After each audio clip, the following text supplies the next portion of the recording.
Hai người tham dự một bữa tiệc tại gia, nơi họ giao lưu với cùng những vị khách, uống cùng một vò bia và tiếp xúc với cùng một loại âm nhạc và bầu không khí. Họ quyết định đi chung một chiếc taxi và lái xe về nhà khi bữa tiệc kết thúc vì họ sống gần nhau. Bữa tiệc đó thực sự tệ hại, một người nói. Bia dở tệ, DJ dở tệ, và khách thì không chịu nổi. Sau đó, người kia cười vui vẻ nói, thật sao? Tôi vừa có bữa tiệc tuyệt nhất trong nhiều năm. Nó thật tuyệt vời. Ví dụ này cho thấy chúng ta thấy khác nhau như thế nào về bản chất, và cùng một thứ. Tại sao một người cảm thấy các sự kiện bên ngoài là rất thú vị trong khi một người khác cảm thấy khó chịu vì những tình huống tương tự? Dường như mọi người đều có những cách hiểu khác nhau về những gì đang xảy ra xung quanh họ. Vàng đối với người này lại là bùn đối với người khác. Vì vậy, điều nào đúng hơn? Bữa tiệc thật khó chịu hay tuyệt vời, mặc dù hai người có sự đồng thuận, cuối cùng nó cũng chỉ là cách nhìn và cảm nhận của mỗi người. Tuy nhiên, nhiều người gặp khó khăn trong việc nhìn nhận bản chất thực tế của họ, một cách chủ quan, dựa trên ý kiến, và không phải là sự thật tuyệt đối.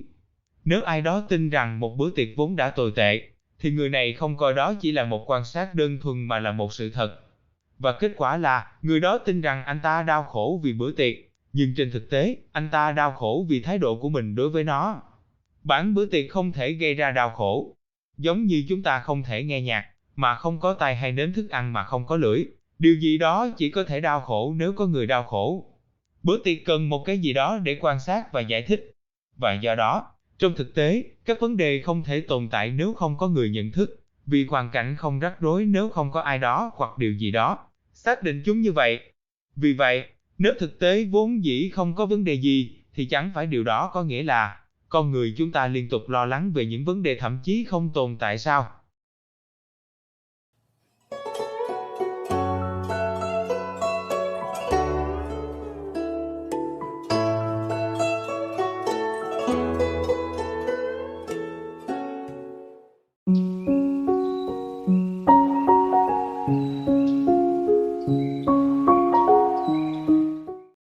Trước khi cố gắng trả lời vấn đề của chúng ta có thực sự tồn tại hay không, chúng ta sẽ khám phá bản chất của thực tại, dưới ánh sáng của các tư tưởng triết học phương Đông. Sau tất cả, hầu hết, nếu không phải tất cả các vấn đề đều liên quan đến hoàn cảnh của chúng ta, với những gì chúng ta coi là thực tế. Ví dụ, theo các tiêu chuẩn đã được thống nhất chung của chúng ta, gặp vấn đề về tài chính, có nghĩa là chúng ta không thể trả hết các khoản nợ trong thời gian dài hoặc ngắn hạn, hoặc chi trả cho các chi phí sinh hoạt của mình. Và vì chúng ta không thể đáp ứng các tiêu chuẩn, chúng ta coi tình hình của mình là có vấn đề. Nhưng bất kể sự khó chịu mà các vấn đề tài chính mang lại, yếu tố có vấn đề mà chúng ta gán cho nó vẫn mang tính chủ quan. Đó là hệ quả của một nhận thức tập thể về thực tại, gán nhãn cho những hình tướng đúng hay sai, có giá trị hay không có giá trị, đáng mong muốn hay không đáng mong đợi. Là con người, thực tế như chúng ta trải nghiệm bao gồm vô số khái niệm và ý tưởng. Những điều này giúp chúng ta hiểu được sự hỗn loạn bằng cách đặt tên cho mọi thứ, sử dụng nhãn dán, kết hợp các yếu tố lại với nhau, phân biệt thứ này với thứ khác và áp dụng các phán đoán giá trị. Những khái niệm và ý tưởng này có thể là tập thể và cá nhân, có nghĩa là thế giới loài người bao gồm hàng tỷ thế giới phụ, tất cả đều là thực tại của riêng chúng. Do đó, trong vũ trụ của một người, một bữa tiệc thật tuyệt vời. Mặt khác, nó khập khiễng. Ngoài ra, thực tế của con người không phải là thực tế duy nhất ngoài kia. Động vật, và thậm chí có thể là thực vật, có những nhận thức độc đáo về thực tại. Ví dụ, thế giới của chó chủ yếu bao gồm mùi. Chó không thể suy luận như con người và không hiểu các khái niệm như chủ nghĩa tư bản, tôn giáo, hoặc các vấn đề tài chính. Và bởi vì chúng không thể hiểu những khái niệm này, nên nó sẽ không khiến chúng lo lắng. Chó quan tâm đến thức ăn, bảo vệ những con chó thân yêu của chúng và tình cảm cơ thể. Đó là những đặc điểm mà chúng ta chia sẻ. Và như vậy, thế giới của con người và loài chó giao nhau nhưng vẫn rất khác biệt với nhau. Kinh sách đạo giáo Trang Tử đề cập đến một câu chuyện ngụ ngôn về quan niệm về cái đẹp của con người. Trong câu chuyện, hai người phụ nữ được đàn ông coi là hấp dẫn nhất lại khá ghê tởm trong mắt những sinh vật sống khác.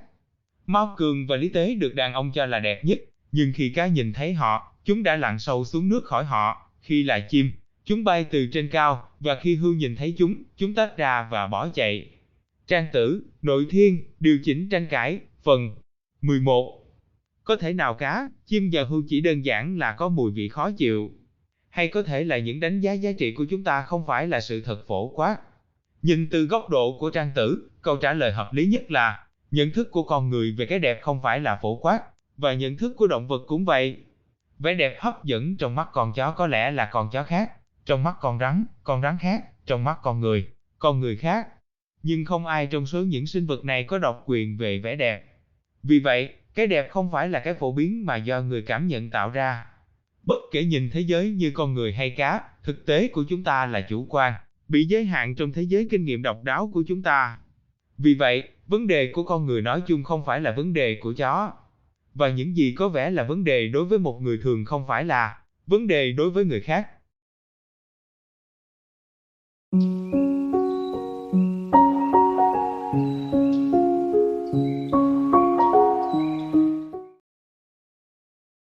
Trong đạo Phật, chúng ta có thể tìm thấy một khái niệm gọi là nhị đế. Khái niệm này phân biệt giữa chân lý tương đối, hay chân lý quy ước và chân lý tuyệt đối thế giới như nó là. Khái niệm này được tranh luận nhiều và không có sự đồng thuận về sự thật tuyệt đối, có lẽ bởi vì khá khó để khái niệm hóa những gì chúng ta không thể trải nghiệm. Về mặt nhận thức, một số người tranh luận rằng chân lý tuyệt đối là tánh không, và nếu chúng ta cố gắng nhìn qua ảo ảnh, chúng ta có thể trải nghiệm rằng trên thực tế, không có gì ở đó. Và như vậy, vũ trụ thực tế vượt ra ngoài các giác quan. Đạo gia gọi chân lý tuyệt đối này là đạo, và Lão Tử đã mô tả nó như sau.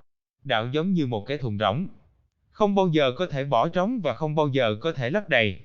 Sâu thẳm vô tận, nó là nguồn gốc của vạn vật. Nó làm mờ đi những gì sắc bén, tháo gỡ những nút thắt, che khuất. Những gì tươi sáng và hợp nhất tất cả tạo vật với bụi bặm. Nó ẩn nhưng luôn hiện diện. Tôi không biết ai đã sinh ra nó. Nó cũ hơn khái niệm về Chúa. Lão Tử, Đạo Đức Kinh 4. Nhưng chúng ta có thể nói một cách tương đối chắc chắn rằng, khái niệm biểu thị cách chúng ta nhìn nhận vũ trụ khác với bản thân vũ trụ thực tế.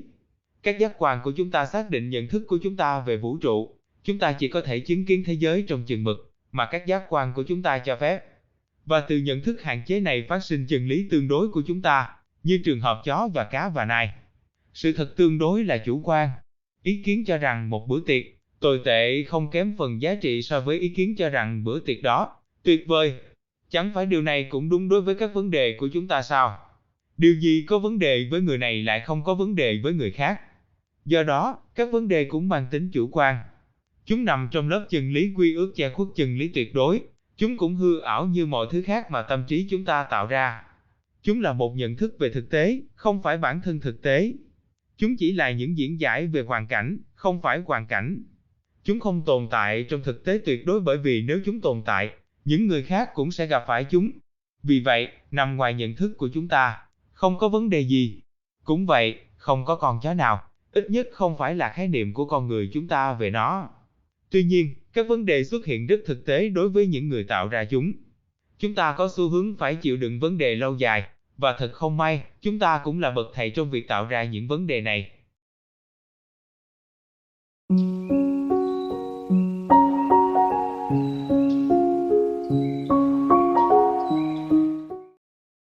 Đại đa số đều đồng ý rằng, chúng ta nên giải quyết các vấn đề bằng cách sáng tay vào giải quyết chúng. Do đó, các vấn đề trở thành những cái đinh phải được đóng. Và nếu chúng không được đóng, chúng sẽ mãi mãi không thể dính vào tường. Chắc chắn có những tình huống đe dọa trực tiếp đến sự an toàn của chúng ta, hoặc sự an toàn của người khác cần phải hành động. Do đó, có lẽ tốt hơn hết là chúng ta nên làm gì đó với chúng. Tuy nhiên, vấn đề của chúng ta không cần phải được giải quyết trong nhiều trường hợp. Xét cho cùng, chúng là những sáng tạo của một bộ óc chuyên đi tìm lỗi sai và cần phải sửa. Và bản thân chúng không đại diện cho thực tế. Bất cứ điều gì có thể được coi là có vấn đề. Lấy ví dụ, một tình huống mà mọi người không thích ngoại hình của bạn. Tại sao điều này xuất hiện như một vấn đề? Bởi vì bạn đang lo lắng về ý kiến của người khác. Vì vậy, có hai điều bạn có thể làm. Thứ nhất là cố gắng giải quyết vấn đề của mình bằng cách thay đổi ngoại hình, có thể là ăn mặc khác đi, cắt tóc hoặc bơm môi, như một nỗ lực để mọi người thích bạn. Cách thứ hai là buông bỏ hoàn toàn vấn đề. Trong trường hợp này, có nghĩa là bạn chấp nhận ngoại hình của mình và buông bỏ mong muốn được những người đó yêu thích. Xét cho cùng, bản thân những người không thích bạn không phải là vấn đề, tâm trí làm cho nó như vậy. Nhưng một con chó không thể quan tâm đến những gì mọi người nghĩ về ngoại hình của nó, và cũng không quan tâm đến bạn. Vì vậy, không hấp dẫn trong mắt người khác có thể là một vấn đề hàng ngày của con người, nó chắc chắn không phải là tuyệt đối. Vì vậy, nó thực sự là một vấn đề sau đó. Vấn đề biến mất bằng cách chấp nhận hoàn cảnh như hiện tại, và không muốn thay đổi bất cứ điều gì về chúng. Vì vậy, thay vì giải quyết chúng bằng cách sắp xếp lại môi trường, chúng ta có thể giải thể chúng bằng cách để chúng ra đi. Về bản chất, đó là cách những gì thiền định làm, vì nó làm giảm các kiểu suy nghĩ lan man tạo ra những vấn đề này ngay từ đầu. Học giả Phật giáo Jim Franz Dan đã phát biểu như sau.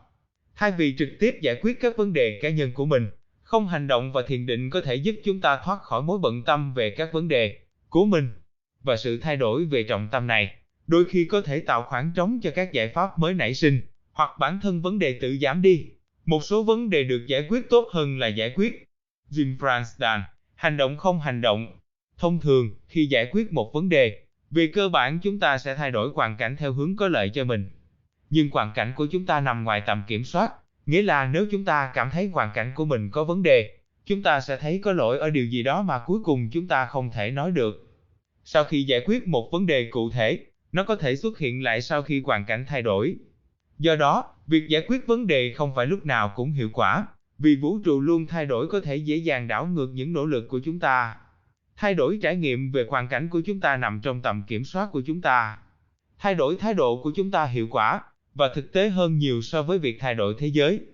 Thay vì thay đổi những sự kiện xảy ra bên ngoài để giải quyết cái mà chúng ta coi là vấn đề, chúng ta cũng có thể giải thoát mình khỏi những vấn đề này bằng cách để cho các hoạt động diễn ngôn trong tâm trí tan biến. Chúng ta có thể lo lắng và đau đớn về một tình huống, nhưng sau đó những lo lắng này hoàn toàn biến mất. Tại sao một thứ chiếm lĩnh chúng ta rất nhiều ngày trước lại có vẻ tương đối tầm thường vào ngày hôm nay? Hoàn cảnh có thay đổi không? Hay chúng ta đã thay đổi? Nhiều người trải qua một sự thay đổi suy nghĩ khi họ say rượu, hoặc chịu ảnh hưởng của một số chất kích thích. Những lo lắng hàng ngày của họ thường biến mất, và thế giới dường như hoàn toàn khác và ít ảm đạm hơn nhiều. Nhưng không có thay đổi căn bản nào diễn ra trên thế giới. Tuy nhiên, điều thay đổi mạnh mẽ là trạng thái tinh thần của họ. Mặc dù có hiệu quả tạm thời, ma túy có thể không phải là cách lành mạnh nhất để giải quyết các vấn đề của một người.